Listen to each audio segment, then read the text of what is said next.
Hey everyone. Thank you for joining us for another repair. Today we're working on a KitchenAid dishwasher with a failed circulation pump, and we're going to get it replaced. Here's a look at the setup inside.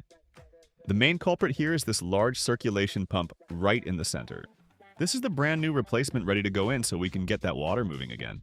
And just like that, the new pump is installed. Here's a look at the old, worn-out unit we pulled out.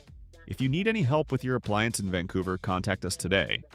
We will be happy to help.